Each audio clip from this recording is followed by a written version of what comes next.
আগামী 21শে মে যে রিপোল আছে, সেই রিপোলের কন্টেস্ট থেকে আমি নিজেকে দূরে সরিয়ে নিলাম। 21 তারিখে ফলতায় পুনর্নির্বাচন, ঠিক নির্বাচনীয় প্রচার শেষ, তার আগেই জাহাঙ্গীর খান বলছেন যে আমি এই ভোটে লড়াই করব না বা এই পুনর্নির্বাচনে লড়াই করব না, এবং মুখ্যমন্ত্রী যে সোনার ফলতা তৈরি করা বা ফলতা প্যাকেজ যেটা ঘোষণা করেছে তার উপর বিশ্বাস রাখছেন, কিভাবে দেখছেন? এখন ফলতার নির্বাচনকে কেন্দ্র করে যেই দল ক্ষমতায় এসছে, যেই দল ক্ষমতা করেছে, যেই দল সরকার গঠন করেছে, সেই দলের যারা প্রতিনিধিত্ব করছেন বা সেই দলই তো কেন্দ্র থেকে যে যারা চালাচ্ছেন বা কেন্দ্র থেকে যেই ডবল ইঞ্জিন সরকার যেটা আমরা পেয়েছি, তো সেই দলের তত্ত্বাবধানেই কোথাও একটা গিয়ে নির্বাচনটা ব্যর্থ হয়েছে ফলতাতে। এর আগেও ফলতাতে যে নির্বাচন হয়েছিল সেটা ব্যর্থ হয়েছে বলে আমরা উপনির্বাচনে এসেছি। তো সেখানে কেন্দ্রীয় এজেন্সি থাকতে, সেখানে ইলেকশন কমিশনের সব রকমের ব্যবস্থা থাকা সত্ত্বেও, সেখানে বড় বড় আইপিএস অফিসার থাকা সত্ত্বেও, যেমনটা আমরা নিউজে দেখেছি, যেমনটা প্রমোট করা হয়েছে, তা সত্ত্বেও সেখানকার নির্বাচন যখন ব্যর্থ হয়েছে, কোথাও একটা গিয়ে নির্বাচন কমিশনের ব্যর্থতা আছে, কোথাও একটা গিয়ে সবকিছুরই ব্যর্থতা আছে। সেই ব্যর্থতার মাঝেও যখন সেখানে উপনির্বাচন হচ্ছে, সেই উপনির্বাচনকে ঘিরে যে ড্রামা হবে না, সেটা তো খুব স্বাভাবিক বিষয়। ড্রামা তো হওয়ারই ব্যাপার ছিল সেখানে। এবং যেখানে আমি যতদূর শুনলাম যে জাহাঙ্গীরের যেই পিছনে সরে আসাটা, আমি মনে করবো বর্তমান রাজনৈতিক প্রেক্ষাপটে এখন এটা খুব স্বাভাবিক বিষয় ছিল। কারণ যেভাবে আমরা গত কয়েকদিনে নিউজ চ্যানেল দেখছি, যেভাবে আমরা গত কয়েকদিনে মিডিয়া দেখেছি, যেভাবে অ্যাটাক এবং কাউন্টার অ্যাটাক হয়ে আসছে দল, ক্ষমতা দল, এবং এই মুহূর্তে আমি বলতে পারবো না প্রধান বিরোধী দল তৃণমূল হয়ে দাঁড়াচ্ছি কিনা, সেটা হয়তো কোথাও একটা গিয়ে জাহাঙ্গীর বুঝতে পেরেছেন যে প্রধান বিরোধী হওয়ার ক্ষমতাটা হয়তো তারা কোথাও একটা গিয়ে হারিয়ে ফেলেছেন, বা তাদের হয়তো প্রাসঙ্গিকতা কোথাও একটা গিয়ে হারিয়ে গেছে, সেই কারণে হয়তো ব্যাক আউট করেছেন।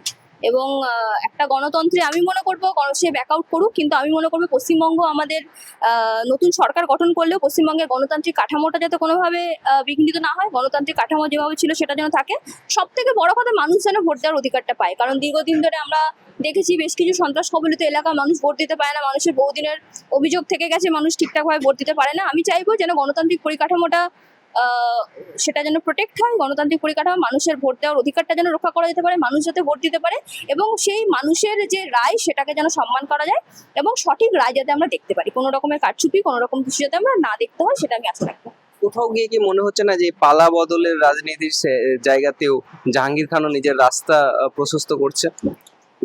রাজনীতিটা তো ঠিক এই জায়গাতে এসে দাঁড়িয়ে গেছে, যদিও বা আমরা আইনজীবীরা আমরা ঠিক আমরা তো অ্যাক্টিভ পলিটিক্সের সাথে যুক্ত না, বা আমরা সরাসরি রাজনীতির সাথে যুক্ত না, কিন্তু যতটা আমরা দেখতে পাই বর্তমান প্রেক্ষিতে, যতটা দেখতে পাচ্ছি, সেটা হচ্ছে যে পালা বদলের রাজনীতি পশ্চিমবঙ্গে বহুদিন আগে থেকে হয়ে আসছে। আমরা যেটা যখন 2021 সালে আমরা যখন নির্বাচনে দেখেছিলাম, নির্বাচনী লড়াই আমরা দেখেছিলাম বেশ কিছু তৃণমূলের নেতারা বিজেপি জয়েন করেছিলেন ঠিক নির্বাচনের আগে, এবং কারণ সেখানে গিয়ে নির্বাচনের ফলটা সাধারণ মানুষের মধ্যে কোথাও একটা মনে হয়েছিল, যেই ফলটা আমরা 26-এ দেখতে পেয়েছি, সেই ফলটা সাধারণ মানুষ কোথাও গিয়ে মনে করেছিল হয়তো 21-এ সেই ফলটা আসবে, এবং কোথাও গিয়ে অনেক বেশি নেতারা তৃণমূল থেকে বিজেপিতে গেছেন, এবং তারপরে আবার যখন তৃণমূল ক্ষমতা থেকে যাচ্ছে, আবার নেতারা তৃণমূলে ফিরে আসছেন, এবং তৃণমূল তাদেরকে ফিরিয়েও নিচ্ছে।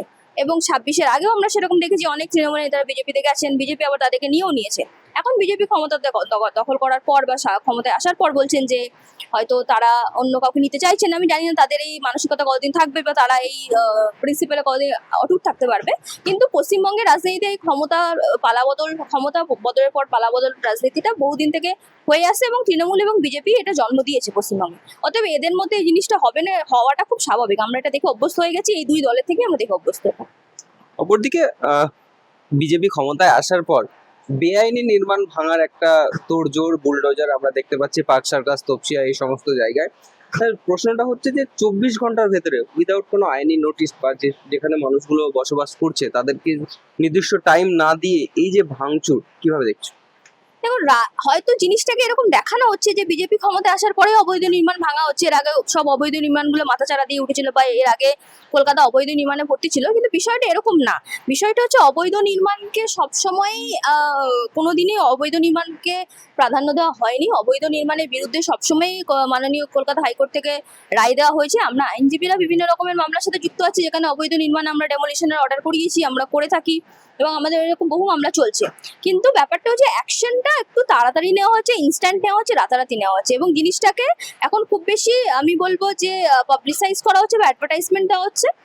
কারণ বিষয়টা এরকম হয়ে দাঁড়িয়েছে যে কোথাও একটা গিয়ে আমি বলবো যে প্রশাসন ততটা তৎপর ছিল না, প্রশাসন ততটা তৎপরভাবে কাজ করেনি, সেই জন্য সাধারণ মানুষকে কিছুটা ভোগান্তি হতে হয়েছিল। এখন প্রশাসনিক তৎপরতা দেখা যাচ্ছে, কিন্তু তার মানে এটা না যে ক্ষমতা দল বা শাসক দল একটা সরকার তৈরি করার পরেই রাতারাতি কোনো মানুষকে তার বাসস্থান থেকে বেদখল করে দিতে পারে, বা রাতারাতি একটা মানুষকে কোনো রকমের নোটিশ না দিয়ে, 24 ঘন্টা সময় না দিয়ে, বা আইনি যে নিয়মগুলো আছে বা without following the due process of law, যেটা আমরা আইনজীবীরা সব থেকে বেশি মনে করি যে আইনের যে নিয়মগুলো ব্যাখ্যা করা আছে, সেই নিয়মগুলোকে ছাড়া কোনোদিনও কোনো এক্সিকিউশন সম্ভব হয় না।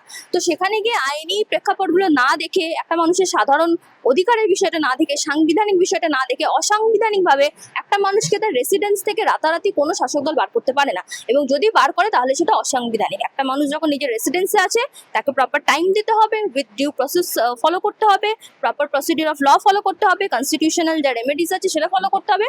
সব কিছু নিয়ে সেই মানুষটার একটা তার যে বাসস্থানে আছে তাকে সেখান থেকে সরানোর প্রক্রিয়াটা সঠিক হতে হবে। সঠিক প্রক্রিয়া না যদি ফলো করে সরকার, তাহলে আমরা সরকারের বিরুদ্ধে আওয়াজ তুলবো, সরকারের বিরুদ্ধে আমরা বিক্ষোভ করব। কারণ সরকার গঠন হয়েছে মানে এই না যে কেউ সর্বে সর্বা না, যেটা আমরা 2026 বিধানসভাতে আমরা বুঝতে পেরেছি যে কারোর ক্ষমতা এখানে শ্রেষ্ঠ ক্ষমতা না, সবার উপরে সংবিধান, সবার উপরে আইন। সাধারণ মানুষকে এরকম রাতারাতি তাদের বাসস্থান থেকে উচ্ছেদ করা যাবে না। এবং সাম্প্রতিক একদম কলকাতা হাইকোর্টেরও একটা রায় আছে, বিকাশ রঞ্জন ভট্টাচার্য সিনিয়র অ্যাডভোকেট তিনি দাঁড়িয়েছিলেন, অ্যাপিয়ার করেছিলেন, এবং সেই ম্যাটারে কলকাতা হাইকোর্টের রায় দিয়েছে যে একটা বিল্ডিং ভাঙা হচ্ছিল, সেই বিল্ডিং এ যাতে আর কোনো রকমের ডেমোলিশন না হয়, রাতারাতি এরকম বুলডোজার চালিয়ে দেওয়া পশ্চিমবঙ্গে চলবে না। আমরা সেই জায়গাটা থাকতে দেবো না, কারণ পশ্চিমবঙ্গ কেন ভারতবর্ষের কোনো রাজ্যে এরকম রাতারাতি বুলডোজার চালিয়ে দেওয়া যায় না। আমরা সংবিধান ফলো করি, আমরা সংবিধান মানি, প্রত্যেকটা মানুষের সাংবিধানিক অধিকার আছে, এবং যার যে সাংবিধানিক অধিকার আছে তাকে সেই সংবিধান অধিকার রক্ষা করে, সেই অধিকার দিয়ে তারপরে প্রশাসনকে ব্যবস্থা নিতে হবে।